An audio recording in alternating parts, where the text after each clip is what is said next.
Hello अस्सलाम वालेकुम all viewers, कैसे हैं आप? आई बिलीव कि आप लोग अच्छे हैं। आपके दिन ज़िंदगी के बहुत खूबसूरत गुजर रहे हैं और आज का दिन और ये लम्हा, जिस लम्हे में हम वीडियो बना रहे हैं और जिस लम्हे में आप देखेंगे, आपको ये लम्हा बहुत बहुत मुबारक हो। क्योंकि मेरा मानना यही है, जो गुज़र चुका उसमें जाकर हम कुछ तब्दील नहीं कर सकते, बजुज़ इसके कि उनमें की गई गलतियों से कुछ सबक सीख पाएँ। और कल का हमें पता नहीं कि फ्यूचर में क्या होने वाला है, लेकिन अगर आप चाहते हैं कि फ्यूचर आपकी मर्ज़ी का हो या फ्यूचर में जाकर आप कुछ तब्दील कर सकते हैं, तो उसके लिए ये लम्हा मौजूद है। इसमें जो आप बोएंगे वही फ्यूचर में काटेंगे। तो इंशाल्लाह आपका ये लम्हा बहुत अच्छा गुजर रहा होगा, तो इसलिए आपका फ्यूचर भी अच्छा होगा। बहुत शुक्रिया।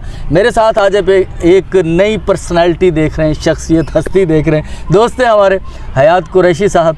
तो बात ऐसे ही, इनका तारुफ तो मैंने करवा दिया, इनसे मैं बात करूंगा, लेकिन थोड़ी सी तमहीद हो जाए इस हवाले से कि वीडियो हम किस बात पे बनाने जा रहे हैं। आज 9 नवंबर है, स्कूलों की छुट्टियां चूँकि काफ़ी सालों के बाद दोबारा से दी गई हैं, तो एक खुशी हो रही है उन लोगों को जो कि छुट्टी करने का कोई ना कोई बहाना ढूंढते हैं। आज मैच भी है पाकिस्तान का वर्सेस न्यूजीलैंड, सेमीफाइनल है, तो कुछ लोग कह रहे हैं यार वो भी आसानी से देख पाएंगे। ये सारी चीज़ें अच्छी हैं, मैच हो रहा है, पाकिस्तान जीत जाएगा, उम्मीदें हैं, गुड, बहुत अच्छी बात है। लेकिन 9 नवंबर का क्या? 9 नवंबर को क्या हुआ था? एक दो बच्चों से पूछा, सर छुट्टी है भाई, किस बात की छुट्टी है? ये पता नहीं है। 9 नवंबर को छुट्टी होनी चाहिए? नहीं होनी चाहिए। होनी चाहिए तो क्यों? नहीं होनी चाहिए तो क्यों? हयात भाई। जी हाँ, व्हाट्स ऑन योर टेक? जी हाँ, अपना खाकसर साहब, 9 नवंबर की छुट्टी जब तक हम छोटे थे ना, तो हमें बताया भी जाता था। हमारी असेंबलियों में इकबाल साहब की एक नज़म जो बहुत ज़्यादा ही मशहूर है, वो पढ़ाई जाती थी कि लब पे आती है दुआ बन के तमन्ना मेरी। आज के बच्चे को तो हमारे असातिज़ा बताते ही नहीं है कि लब पे आती है दुआ, ये पढ़ी किसने, ये लिखी किसने। बस बच्चे के जहन में बिठा दिया गया है कि वो बस छुट्टी है कल की, बस। अब अच्छा, छुट्टी नहीं होनी चाहिए? छुट्टी होनी चाहिए। यानी कि छुट्टी होनी चाहिए निसाब से, या स्कूल की बिल्डिंग से निकाल दो बच्चों को, जाओ खेलो? स्कूल की बिल्डिंग से निकालना तो फिर उन्हें कुछ सिखाना ही नहीं हुआ ना, उन्हें पता कैसे चलेगा कि छुट्टी क्या है?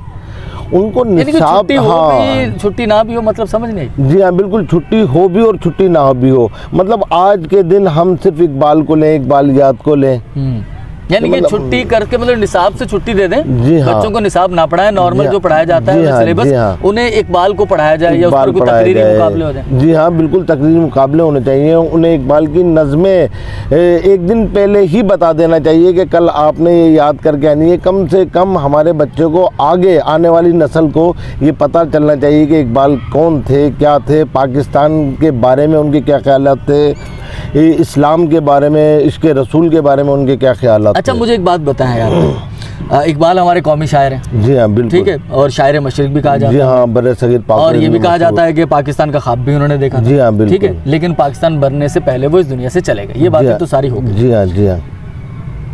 आज जो इलामा इकबाल कहकर गया था, जो कि हम ऑफ एयर में बात कर रहे थे, भाई फर्द कायम रब्ते मिल्लत से है, जी हाँ, कुछ नहीं, हाँ, मौज है दरिया में और बैरून दरिया कुछ नहीं। तो ये आपको लगता है कि हम मिल्लत हैं? सच बताइए। देखो, टीवी पर, चैनल पर अच्छी अच्छी बातें करना अच्छी बात है, पॉजिटिव होना चाहिए, लेकिन क्या हम मिल्लत हैं?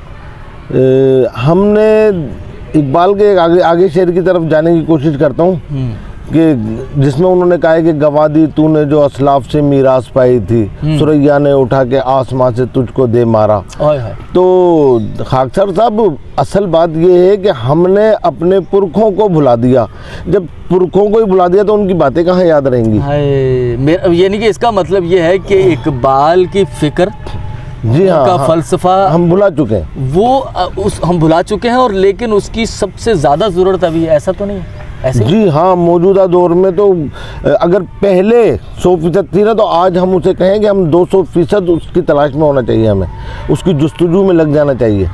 अगर हमें कौम बनना है तो मोहतरम नाजरीन, बड़े लोगों की शान यही होती है। बड़ा आदमी कभी भी किसी एक ज़माने का आदमी नहीं होता, बल्कि जो सिर्फ एक ज़माने का आदमी हो वो बड़ा आदमी होता ही नहीं है। बड़ा आदमी वो होता है जिसकी बातें हर ज़माने में एक रेलेवेंस रखती हैं, एक ताल्लुक़ रखती हैं।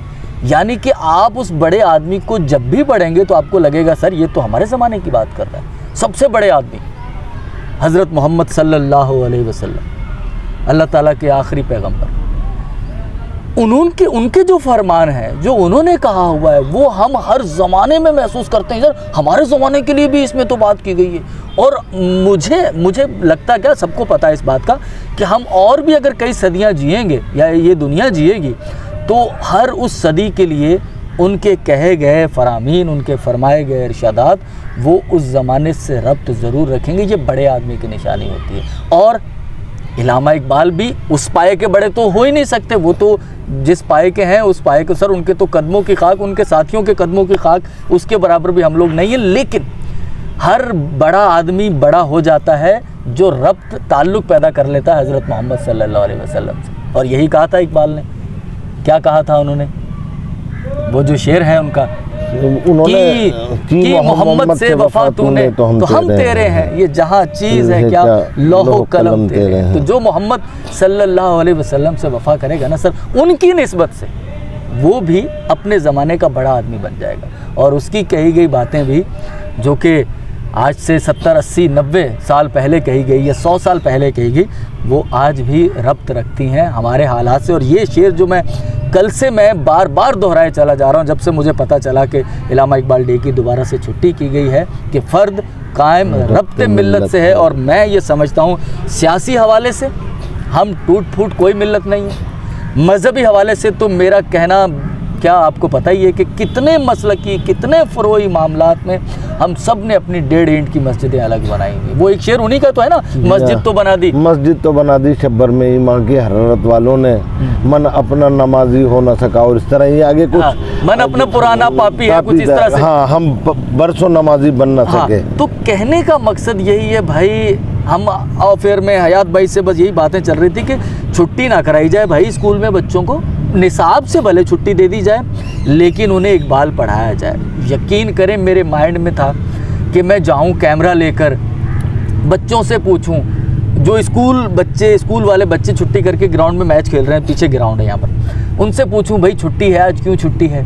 इकबाल डे है, अगर पता हो लोगों को इकबाल डे है तो भाई इकबाल ने क्या कहा था, इकबाल का फ़लसफ़ा क्या था, इकबाल की खुदी, सर इकबाल की खुदी क्या थी? मैं एक बात मैं बताता हूँ खुदी के बारे में, कि उन्होंने तो खुदी के लिए कह दिया कि खुदी का सिर्र नेहा ला इलाहा इल्लल्लाह, सुभान अल्लाह। मगर एक और बात है कि इकबाल साहब ने ये भी कहा है कि फ़र्द कायम रब्त मिल्लत है, कह दिया, मगर एक जगह वो ये कह गए कि अफराद के हाथों में है अक़वाम की तकदीर, हर फ़र्द है मिल्लत के मुक़द्दर का सितारा।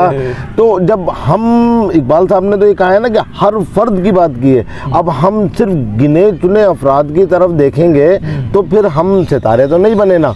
हमने तो वो करना है कि हमारे हिस्से का जो काम है हम बेहतर अंदाज से वो कर लें। सही, यानी कि एक फर्द जो है वो इस बात को समझे कि सर उसकी भी ज़रूरत है। बिल्कुल, बिल्कुल। वो भी एक उसकी बात भी एक मानी रखती है, यानी कि बात वहीं आ जाएगी ये सिमट कर कि अब चंद लोग नहीं, ये सारे अफराद जो हैं ये सब मिल्लत के सितारे बनेंगे। सब सर इकबाल को समझेंगे हम लोग, और फिर फिर सबकी राय हो, सब मिल बैठकर कोई फैसला करें, हर शख्स अपनी 1.5 इंच की मस्जिद अलग ना करे। वही बात मैंने आपके आगे की है। और खुदी का सिर्र नेहा तो है ये ला इलाहा कि भाई एक हस्ती को मानो जो सबका खालिक है, ठीक है ना। खुदी पर तभी पहुंचोगे तुम कि खुदा बंदे से खुद पूछे, खुदी को कर बुलंद इतना कि हर तकदीर से पहले खुदा बंदे से खुद पूछे बता तेरी रज़ा क्या है। तेरी रज़ा क्या, तो उस मंजिल पर पहुंचाना पड़ेगा ना भाई। जब खुदा बंदे से पूछेगा तो ये ऐसे ही तो नहीं पूछ लेगा, आपके अंदर वो बात होगी ना कि जिस मुकाम पर जाकर, जिस जगह पर जाकर आपने अपने आप का अपना तज़किया करके अपने आप को तकवे की उस मंजिल पर पहुंचा लिया होगा। और ये क्या है भाई, एक तो तकवा और तज़किया मज़हबी हवाले से हमें बताया जाता है। अब मुझे थोड़ा सा अफसोस होता है इस बात का कि हम कुछ मज़हबी इस्तिलाहों को सिर्फ मस्जिद के अंदर कैद करने के फ़िराक में मुब्तला हैं कि मस्जिद के अंदर बंद कर दो, बाहर मत आए। जैसे भाई मस्जिद में झूठ नहीं बोलना, ओए मस्जिद में शोर मत करो, ओए मस्जिद में पाक साफ होकर आओ। अच्छी बातें हैं सर, माशाल्लाह। क्या आम जिंदगी में झूठ बोलें? आम जिंदगी में नापाक रहें? आम जिंदगी में चिल्लाते रहें, शोर गुल मचाते रहें? सर मुझे इससे बड़ा सख्ती से इख्तलाफ है। जो इस्तिलाहें मस्जिद में इस्तेमाल की गई हैं, फिर मैं उस हदीस रसूल की तरफ चला जाऊँगा कि रोए ज़मीन तमाम की तमाम मस्जिद है, चंद एक जगहों को छोड़कर। वो जगह भी मेंशन है। अगर आप मज़हब से थोड़ी दिलचस्पी रखते हैं तो आपको पता होगा, मैं उस तरफ ज़्यादा जाना नहीं चाह रहा। तो भाई ये क्या है, हम यहाँ भी नमाज़ पढ़ सकते हैं, ठीक है, हमने एक अल्लाह का घर मखसूस कर दिया है, तो क्या यहाँ हम झूठ बोल दें? सर तमाम ज़मीन तो रोए ज़मीन तो मस्जिद है मुस्लिम के लिए। तो मेरे भाई इन इस्तिलाहों को मस्जिद से बाहर निकालने की बात है, मस्जिद के अंदर कैद मत करें भाई। क्या ख्याल है सर, ऐसा होना चाहिए? जी हाँ बिल्कुल खाकसर साहब, ये हमारे मस्जिद और मिंबर का भी बहुत ज़्यादा मामला है कि हम सिर्फ मजहबी इज्तिमाआत में तो सुना देते हैं कि मोहम्मद से वफ़ा तूने तो हम तेरे, वरना ये चीज़ है क्या लोह कलम तेरे, मगर हम उसे आम नहीं कर पाते, मिंबर से बाहर ही नहीं आने देते उस चीज़ को, उस बात को स्टेज से नीचे लाने की तौफीक ही नहीं है हमारे अंदर। इसमें हमारी भी गलतियां, हमारी कोताहियां हैं कि हम जैसे आज सिर्फ 9 नवंबर है तो आज हमें इकबाल याद आ गए। हालांकि होना ये चाहिए कि अगर इस तसव्वुर को अपने अंदर बिठा कर चलें तो हमें हर दम, हमसे कोई गलतियां सरदर्द नहीं होंगी, क्योंकि हम उस तसव्वुर को साथ लेकर चल रहे हैं। हमसे शोर नहीं होगा, बिला वजह हम गुफ्तगू नहीं करेंगे। होते हैं मजाक भी होते हैं, मजाक का भी टाइम होता है, मगर हर वक्त जो चीज़ है, हर वक्त की ये चीज़ें कौम को पीछे ले जाती हैं। लायानी चीज़ें, फजूल चीज़ें, कोई भी हम काम करें उसका मकसद होना चाहिए, ठीक है। अगर 24 घंटे हमने किसी मकसद के पीछे लगा दिए हैं, 1-8 घंटा हम लोग सैरो तफरी भी कर लें, ये भी जिंदगी का हिस्सा है, ये जिंदगी का हिस्सा है। अच्छा ये भी होता ना कि कुछ लोग ये सोचते हैं कि यार अगर आप वो इतने खामोश तवा हो जाएं, इतने संजीदा हो जाएं, हंस बोले ना से, ये भी एक्सट्रीम रवैया, ऐसा भी नहीं है। आप जैसे हमारे हयात भाई हैं, एक मजहबी फ़िक्र से बिलोंग करते हैं भाई, जिसमें आपने अपना तज़किया करना है, नफ्स का तज़किया करना है, उसका ये मतलब कतन नहीं है कि आप अपने ऊपर एक बोरियत चढ़ा लें, जी हाँ, तारीख कर लिया जाए किसी को, हाँ तारीख कर लिया जाए किसी, ऐसा नहीं है भाई। ज़िंदगी बहन भाई बीवी बच्चे सबके साथ मामलात हैं, दोस्तों के साथ भी सैर तफरी भी है, लेकिन उन सब मामलात में एक चीज़ देखनी है हमने, बस क्या, जिससे भी मामला करना है झूठ नहीं बोलना, धोखाधड़ी नहीं देनी। जो काम मस्जिद में जायज़ नहीं है वो बाहर भी जायज़ नहीं है। और जिस तरह मस्जिद में यकजहती होती है कि एक ही सफ़ में खड़े हो गए महमूद अयाज, ना कोई बंदा रहा और ना कोई बंदा नवाज। तो ये जो मस्जिद के अंदर हम सफ़े मजबूत कर रहे हैं ना सर, ये आज बाहर करने की ज़रूरत है। और इकबाल डे पर हमारा ये पैगाम है कि फ़र्द कायम रब्त मिल्लत से है, तन्हा कुछ नहीं भाई, मिल जाओ दरिया में, मिल जाओ। फिर एक बात और भी याद आ गई इधर इकबाल की कि खुदा ने आज तक उस कौम की हालत नहीं बदली, ना हो जिसको ख्याल खुदा आप अपनी हालत बदलने का। देख लें जी, ये काम आज से 150 साल पहले तकरीबन इकबाल सब कुछ बता गए, हम आज भी अगर उस पर अमल पैरा हो जाएं तो फिर हम सफ़े अव्वल की कौम में शामिल हो जाएंगे।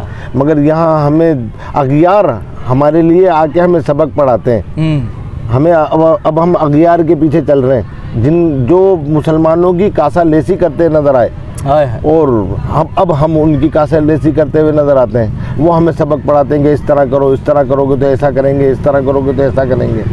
ये ऐसा ही बात वही है, बात वही है कि हमने वो मिशन छोड़ दिया। जी हाँ बिल्कुल, हमने एक तो हम यकजहती नहीं रही, हम तन्हा हो गए। तो फिर वो शेर होता है ना, शेर अगर वो अपने झुंड से अकेला हो जाए, जी हाँ बिल्कुल, और कुत्ते या भेड़िए उसे घेर लें, उनका लगड़ बगूंगा कोई गोल, सर वो शेर को मार देते हैं, वो शेर को मार देते हैं, बिल्कुल बिलाशुबा ऐसे। तो हम भी भाई वो शेर थे जो अपने गोल से बिछड़ गए हैं। कुत्ते भेड़िए लगड़ भगे हम पर हमलावर हैं सर, और हमारा बदन नोच नोच कर खा रहे हैं। अब भी अगर हम होश में नहीं आए ना सर, तो भाई आपकी सियासी सोच कोई भी हो, मेरा असल इस वीडियो बनाने का मकसद इकबाल को रिलेट करना आज के हालात से, वही फ़र्द कायम रब्त मिल्लत।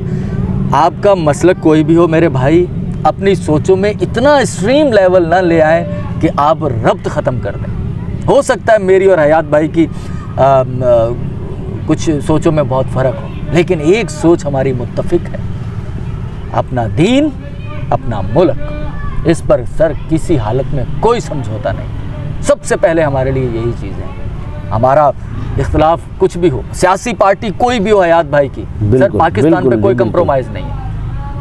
आज हमें इस बात को समझना है, जितनी ज़रूरत आज के पाकिस्तान के ख़ास तौर पर इन हालात में है, जिनका रात को सोते वक्त हमें हर लम्हे ये खौफ, ये धड़का लगा रहता है कि सुबह उठेंगे तो न जाने क्या होगा, पता नहीं क्या हालात होंगे, क्या मार्शल लॉ लग जाएगा, कौन सो किस पर खुदा ना खास्ता गोली चल जाए, पीटीआई के जो प्रेसिडेंट है, चेयरमैन, उन पर गोली चल भी चुकी है। तो खुदा के वास्ते, और फिर एक इंतहाई दुख देने वाली खबर, वो पता नहीं किस हद तक दुरुस्त है, एक शख्स की कल से एक वीडियो वायरल है, वो खंबे पर चढ़ रहा है, बिजली की तारें हैं, उसमें करंट मौजूद है, और वो कह तो रही हैं कि झंडा लगाने के लिए। खुदारा सियासी पार्टियों की मोहब्बतों में इतना भी आगे मत चले जाएं खुदा के वास्ते कि आप इस तरह की गलतियां करें जिससे आपकी जान तो जाए ही, और आपकी जान आपकी है कब? सबसे पहले तो खुदा की अमानत है, उसके बाद आपके बीवी बच्चे बहन भाई, उनको आप रोता हुआ छोड़ के चले जाएंगे। खुदारा इसका ख्याल कीजिए और रब्त कायम कीजिए, ताल्लुक़ मत तोड़िए यार, एज ए मुस्लिम भी, और अगर पाकिस्तान में कुछ और गैर मुस्लिम कम्युनिटीज़ भी रहती हैं, खुदा के वास्ते उनसे भी रब्त रखिए। अगर आप ये समझते हैं कि हम बिल्कुल ठीक हैं, हम बिल्कुल दुरुस्त हैं, तो आप उनसे रब्त रख कर अपने दुरुस्त होने का पैगाम उन तक ज़्यादा अच्छे तरीके से पहुंचा सकते हैं, बजाय इसके कि नफ़रत के ज़रिए दूरियां पैदा कर दी जाएं। हयात भाई, बहुत शुक्रिया, बहुत बहुत शुक्रिया आपका, आपने याद फरमाया। ज़्यादा बातें तो मैंने की हैं, आपको तो मैंने बिठा लिया साथ में, कुछ बातें आपसे भी। बिल्कुल, आपसे मैंने बहुत कुछ सीखा कि आपने इतनी अच्छी गुफ्तगू ऐसे ही मैंने भी ऐसे ही सीखा। जी हाँ, ऐसे मुझे बहुत अच्छा महसूस हुआ कि, और आप खाकसर साहब बहुत अच्छा काम कर रहे हैं। ये चीज़ें अगर प्रोमोट हों और कौम के मतलब कौम के सामने जाएं, लोग इस चीज़ को देखें, तो फिर और वो उसे आगे फैलाएं। हाँ, मतलब वो अपने तक रख लेना एक अलग बात है, पॉजिटिविटी को फैलाएं। हाँ, उसको आगे फैलाएं, फिर उससे पता चलता है कि अब हमने क्या सीखा, अगर ये चीज़ मस्बत तरीके से ली जाए तो। चलें, बहुत शुक्रिया हयात भाई, थैंक यू। इस वीडियो को फेसबुक, यूट्यूब दोनों पर अपलोड कर दूंगा। अगर आप हमारे यूट्यूब पर वीडियो देख रहे हैं और आप सिर्फ देख रहे हैं, आपने सब्सक्राइब नहीं किया, तो काइंडली सब्सक्राइब कीजिएगा। 2023 में हम जाना चाहते हैं इस तरह से कि हमारा चैनल मोनेटाइज हो। दुआओं में याद रखिएगा। 9 नवंबर इकबाल डे, इकबाल का कोई शेयर कमेंट कर दीजिए यार, ठीक है? मिलते हैं किसी नई वीडियो में। अस्सलाम वालेकुम।